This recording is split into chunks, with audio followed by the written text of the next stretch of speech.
मेरे प्यारे बच्चों, और आप सभी का स्वागत है मेरे चैनल केमिस्ट्री हार्ट पर। तो यहाँ पर हम जो है आज क्लास 10th के सिलेबस की बात करेंगे और कल से जो है मेरी जो वीडियोस आएंगी उसमें हम 11th में जो मैंने चैप्टर बताया था उसके बारे में डिस्कस करेंगे, यानी कि रिडॉक्स केमिकल रिएक्शन, और 10th का चैप्टर नंबर 1 यानी कि केमिकल रिएक्शन एंड इक्वेशन, ये हम लोग डिस्कस करेंगे कल। तो पहली वीडियो जो है मतलब लेक्चर की वो कल अपलोड हो जाएगी, ठीक है। आज लेकिन पहली बात अगर हम 10th की करें या किसी भी अगर मतलब उसकी क्लास की बात करें तो पहले सिलेबस का ओवरऑल जानना ज़रूरी है कि क्या क्या कंटेंट है उसमें, ठीक है, क्या क्या टॉपिक्स हैं। अगर थोड़ा एक बार शॉर्ट फॉर्म में समझ जाओगे तो आगे थोड़ी बहुत चीज़ें आपको नॉलेज में रहेंगी, ठीक है। तो यहाँ पे अब बात करते हैं हमें जो आपका साइंस का 10th का जो सिलेबस है इसमें भी पोर्शन जैसे कि डिवाइड है फिजिक्स का, बायो का और केमिस्ट्री का। तो अगर इस तरह से अगर हम यहाँ पे बातें करें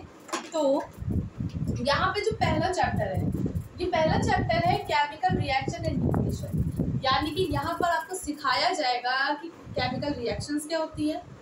जो एरो लगता है आपने बहुत सारे रिएक्शंस बनाएंगे, जैसे ऐसे बनाते हो ना H2+O2, ऐसे एरो बनाते हो तो H2O बन जाता है। तो यहाँ पर ये सीखोगे कि ये एरो क्या होता है, एरो कितने टाइप्स की होते हैं, मतलब कि रिएक्शन भी कई टाइप्स की होती है, ठीक है। उसके अलावा ये जो इस साइड होते हैं लेफ्ट साइड में, जो राइट साइड में होते हैं उनको क्या कहते हैं, इन्हें रिएक्टेंट कहते हैं, इन्हें प्रोडक्ट कहते हैं। जब ये सब चीज़ें समझ जाएंगे तो इसमें जैसा हीट है, हीट का सिंबल होता है डेल्टा, ऐसे ट्रायंगल जैसा बना होता है, डेल्टा होता है। फिर कोई भी लिक्विड या सॉलिड में है तो उनको कैसे रिप्रेजेंट करते हैं रिएक्शन में।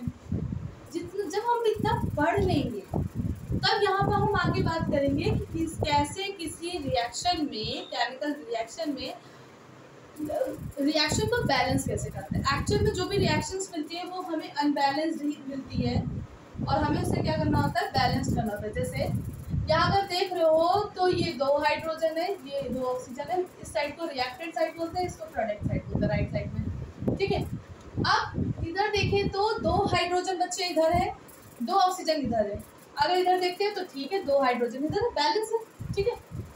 अगर यहाँ देख रहे हैं तो एक ही ऑक्सीजन यहाँ पे 2 है, तो यहाँ पे हमें बैलेंस करना सीखना है। अब कैसे भी बताएंगे ये, जैसे मैंने यहाँ 2 लगा दिया तो अब ये 2 2 से 4 हो गया, ये 2 ऑक्सीजन, तो अब बैलेंस हो गई है।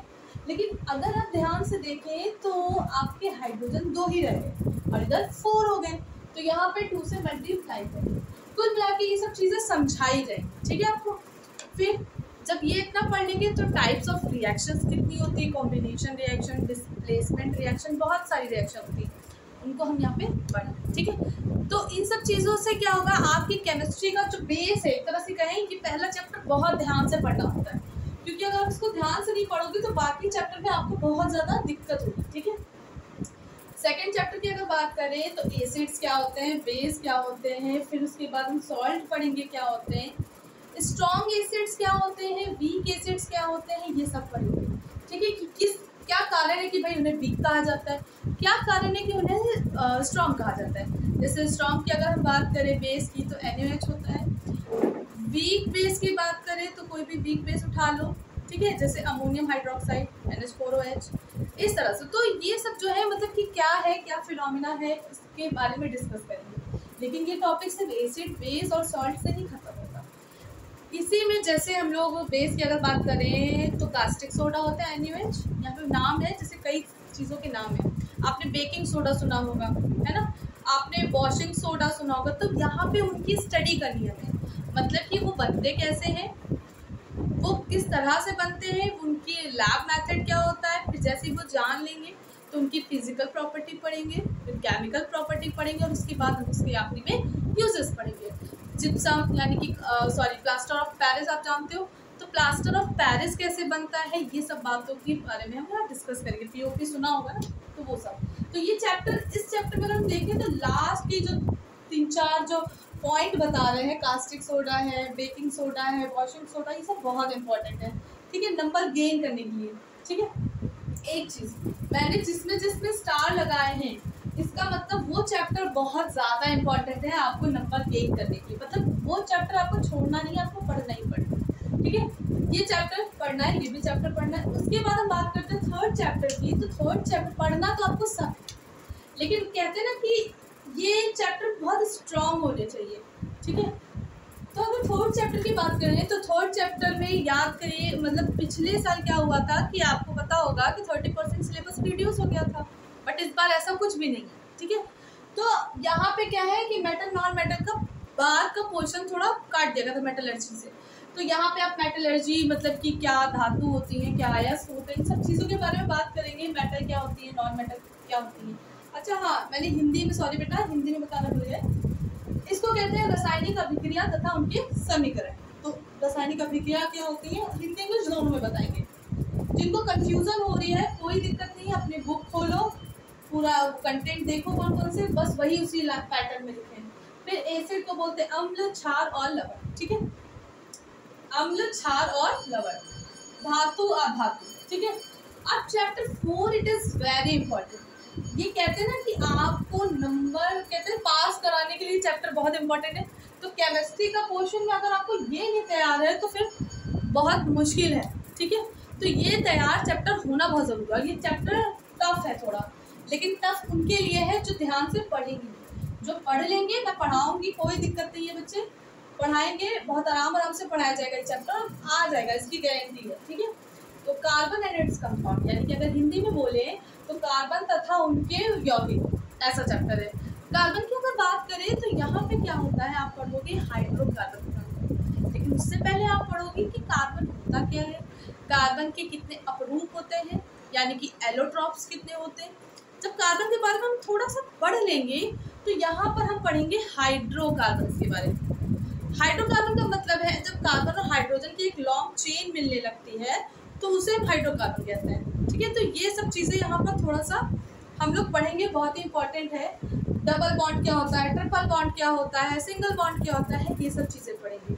मीथेन क्या होती है, इथेन क्या होती है, ये सब चीज़ें भी पढ़ते पढ़ते हम लोग इसमें आगे बढ़ेंगे।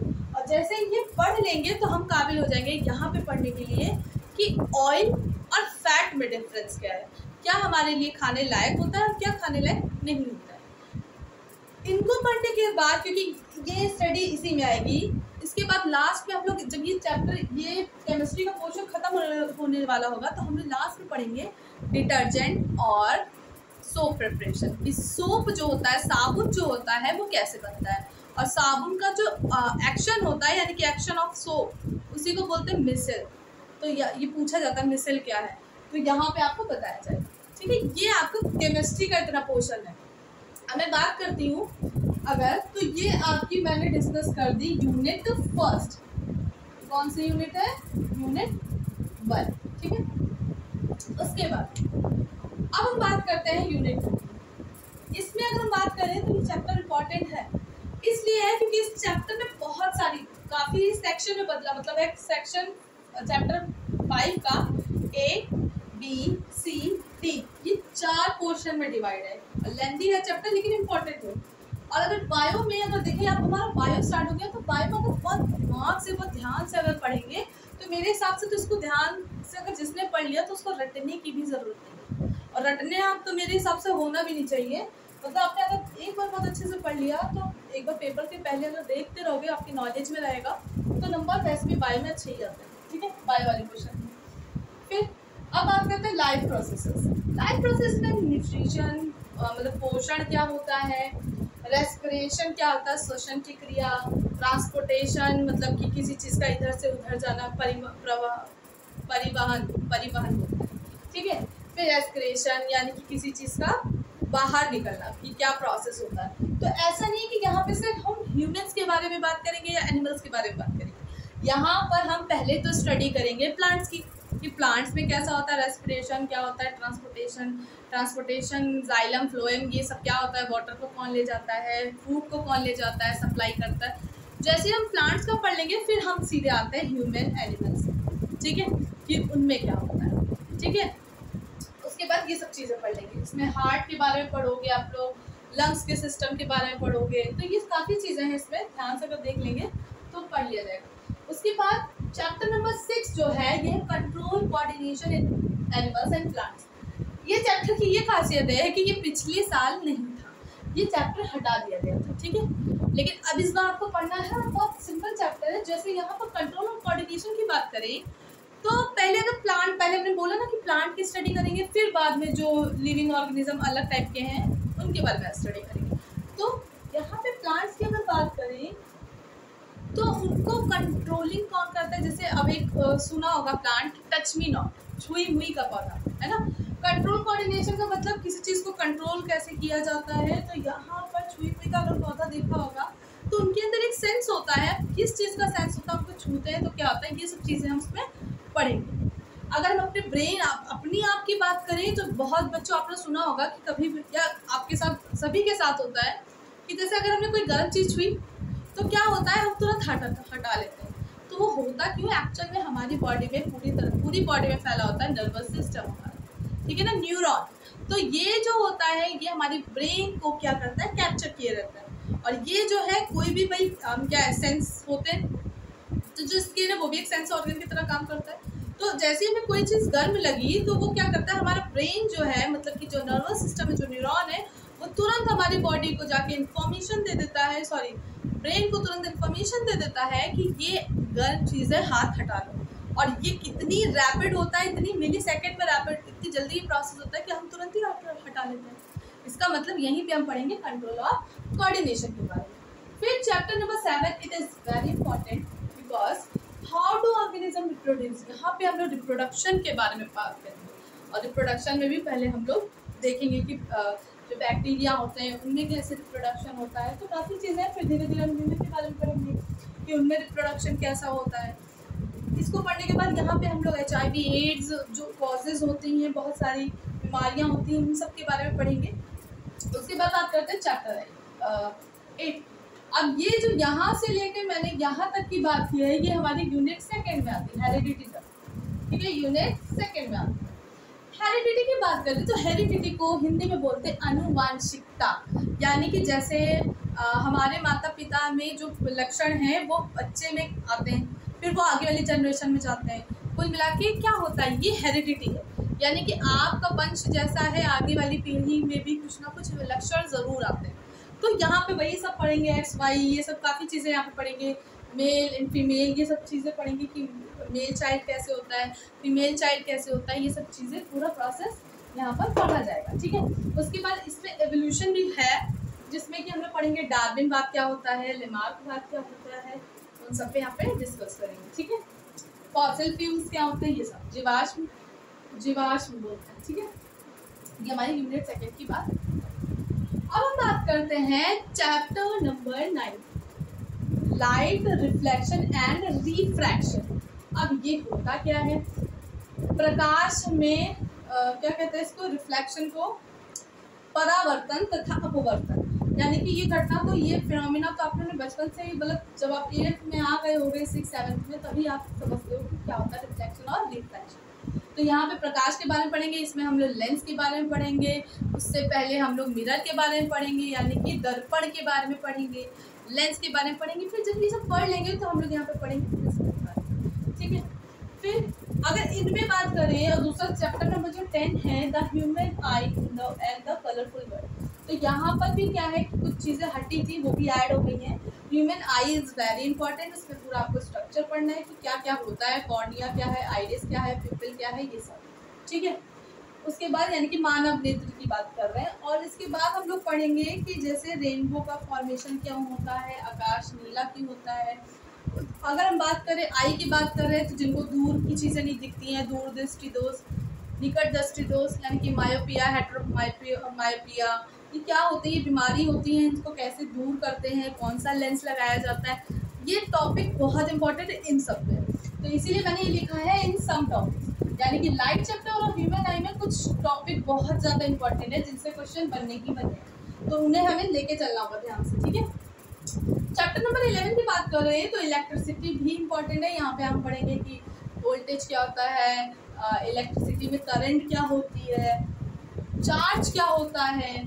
उसके बाद ओम्स लॉ बहुत इंपॉर्टेंट है, रेजिस्टेंस बहुत इंपॉर्टेंट है, स्पेसिफिक रेजिस्टेंस बहुत इंपॉर्टेंट है, न्यूमेरिकल इसके बहुत इंपॉर्टेंट है। तो ये सब चीज़ें थोड़ी सी इंपॉर्टेंट है, न्यूमेरिकल लाइट चैप्टर की भी हैं, इंपॉर्टेंट है, तो ये हमें पढ़ना है, ठीक है। ये अगर हम इसकी बात करें तो ये दोनों जो है यूनिट 2 में आते हैं, ठीक है। लाइट के जो दोनों चैप्टर है ये यूनिट 2 में आते हैं। इलेक्ट्रिसिटी में हमने जान लिया ना कि ये होता है सोलेनॉइड, यानी कि परिनालिका क्या होती है, एक मतलब कि स्पेस सिलेंड्रिकल शेप की होती है, अंदर खोखली होती है, उसके ऊपर वायर लपेट देते हैं। जब वो वायर लपेट देते हैं तो वो परिनालिका या सोलेनॉइड की तरह होता है। ये हमारी यूनिट 4 है, और यूनिट 4 में 2 चैप्टर है, एक इलेक्ट्रिसिटी, दूसरा है magnetic effects of electric current. अब एक्चुअल में दोनों में ही इलेक्ट्रिक करंट की बात की गई है, इसीलिए ये दोनों एक ही यूनिट में है। यहाँ पे जैसे हम लोग इलेक्ट्रिक करंट या इलेक्ट्रिसिटी के बारे में पढ़ लेंगे, तो उसके बाद हम पढ़ेंगे कि अगर किसी इलेक्ट्रिसिटी को मैग्नेटिक फील्ड में रखें या मैग्नेटिक फील्ड के दौरान अगर कोई इलेक्ट्रिसिटी पैदा होती है तो उनमें कौन कौन सी क्वालिटी या क्या डिफरेंस आता है। ठीक है, तो यहाँ पे बहुत सारे लॉज है, लॉरेंट्ज फोर्स है, यहाँ पे पढ़ोगे इलेक्ट्रिक मोटर, ठीक है, फिर उसके बाद डायनेमो पढ़ोगे। तो यहाँ पे जनित्र, वैद्युत जनित्र सुना होगा ना, तो ये सब जो है यहाँ पे पढ़ेंगे। ठीक है, ये भी चैप्टर काफ़ी आपका इम्पोर्टेंट और इंटरेस्टिंग भी है। ठीक है, अगर दो चैप्टर बहुत ज़्यादा इंटरेस्टिंग है फिजिक्स का। ये क्वेश्चन आपका यहाँ से हेरिडिटी, ये बायो का है आपका, लाइट चैप्टर से अब लेके पूरा ये फिजिक्स का है, मैग्नेट का। ये आपका इन्वायरमेंटल केमिस्ट्री में आता है, अगर इसको बोल सकते हैं तो ये इन्वायरमेंटल केमिस्ट्री भी बोल सकते हैं, बायो का भी पार्ट बोल सकते हैं। ये लास्ट चैप्टर है, इस पे कुछ स्पेसिफिक टॉपिक्स को ही देखना होगा। जैसे अवर इन्वायरमेंट में हम लोग काफ़ी पढ़ेंगे, इको फ्रेंडली क्या होते हैं, इन्वायरमेंट को कैसे सेव करें, ग्लोबल वार्मिंग क्या होती है, फिर उसके बाद रिन्यूएबल नॉन रिन्यूएबल रिसोर्सेज क्या होते हैं। तो इन सब के बारे में जो है बच्चे हम लोग यहाँ पर बात करेंगे। तो कुल मिला के आप लोग को समझ में आ गया कि चैप्टर में क्या इम्पोर्टेंट है। अब थोड़ा बहुत मैंने डिस्क्राइब कर दिया कि एक्चुअल में आपको पढ़ना क्या क्या है। ठीक है, कितना पढ़ना है। पढ़ना तो मेरे हिसाब से सब है, लेकिन फिर भी मैं कहूँगी जो जो चैप्टर बहुत इंपॉर्टेंट मैंने बताया उनको तो बहुत अच्छे से पढ़ना है। ठीक है, ताकि आप अच्छे नंबर स्कोर कर पाओ। और पहली चीज़ ये है कि हमें स्मार्टली वर्क करना है, हार्ड वर्क से ज़्यादा आज के टाइम में स्मार्ट वर्क बहुत ज़रूरी है। तो आप ऐसा पढ़ो, मन से पढ़ो, ऐसा पढ़ो, चाहे 1 घंटा पढ़ो, लेकिन पक्का हो जाए। जो भी आपने तैयारी की आपकी क्लियर हो जाएगी। ये नहीं कि 8 घंटा पढ़ा हो, उसमें मोबाइल चला रहे हो, तो वो बेनिफिट नहीं है आपके लिए। ठीक है, अगर आप 1 घंटे ही पढ़ रहे हो तो फिर एकदम फ़ोन साइड में और बिल्कुल ध्यान से कंसंट्रेट होकर पढ़ें। ठीक है, तो एक चीज़ याद रखिएगा, जिनको जैसे मेमोरी की जो प्रॉब्लम आ रही है कि कुछ याद करते हैं भूल जाते हैं, तो सबसे बड़ी बात है कि रात में फ़ोन चलाते चलाते तो करते ही ना सोएं। ठीक है, अगर ये करेंगे तो आपकी मेमोरी जो है धीरे धीरे गजनी जैसी हो जाएगी। ठीक है, मेरा मतलब है कहने का गजनी जैसी नहीं हो जाएगी, लेकिन कोई चीज़ पढ़ोगे फिर कुछ टाइम में भूल जाओगे, हो सकता है 2-3 दिन में भूल जाओ। तो आपको क्या करना है, जब आपका सोने का टाइम है तो उससे 1 घंटा पहले फ़ोन तो बिल्कुल रख दो। ठीक है, जिसको हेलो टाटा बाय बाय करना है वो पहले ही 1 घंटे पहले ही कर दो। ठीक है, तो इस दौरान आपका क्या है कि उससे पहले आप रिलैक्स हो जाओ, थोड़ा सा लेट जाओ, ज़्यादा सोचो भी नहीं, रिलैक्स होके फिर आपको नींद आ जाएगी, वो अच्छा लगेगा। ठीक है, ऑल द बेस्ट, अपनी मेमोरी आप अच्छा करें और सब कुछ अच्छा करें। सो आई होप आपको आज का लेक्चर समझ में आया और इंट्रोडक्शन ही था। सो कल से आपकी क्लासेस है और पहला चैप्टर यहाँ पे पढ़ाएंगे मेटल और केमिकल रिएक्शंस एंड इक्वेशंस के बारे में। Okay, so good night.